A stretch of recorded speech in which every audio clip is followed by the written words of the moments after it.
Isa sa mga ipinagmamalaki ng Dasol, Pangasinan ang malaparaisong Tambobong Bay. Maganda po talaga dyan, nanggaling na ako dyan.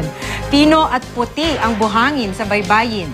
Pwede pang mag-island hopping at isa sa mga mapupuntahan ang Crocodile Island. Makipasyal Pilipinas kay Jasmine Gabriel ng GMA Dagupan. Para sa mga nature lover at naghahanap ng magandang pasyalan sa papalapit na summer season, ipapasyal namin kayo sa tagun lugar sa Western Pangasinan na tiyak babalik-balikan ninyo. Mula sa bayan ng Dasol, aabuti ng 15 minuto hanggang 20 minuto bago marating ang Tambobong Bay. Dito bubungad ang pinong white sand na tiyak mang-eengganyo ang sinuman na maligo.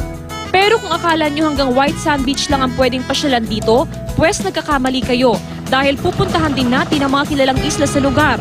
Sakay ng motorboat, kasama ang ilang opisyal ng barangay, tinungo namin ang pamosong Snake Island o mas kilala sa tawag na Culebra Island.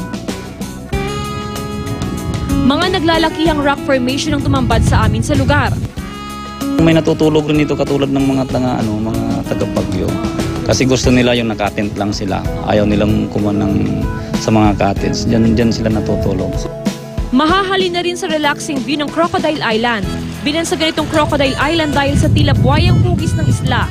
Dito makikita ang ganda ng likas na yaman ng Dasol. Sa gitna ng isla, matatagpuan ng maliit na kuweba na dinarayo rin ng mga turista. Sarap, maligo, malamig. Ha? Malalim ba? Oo, malalim naman natin. Kaya naman para sa mga nagplanong mamasyal at dumiskubre ng mga natatanging ganda ng Pangasinan, maaaring isama sa inyong summer getaway list ang Tambobong Bay. Jasmine Gabriel, Nagbabalita Pilipinas.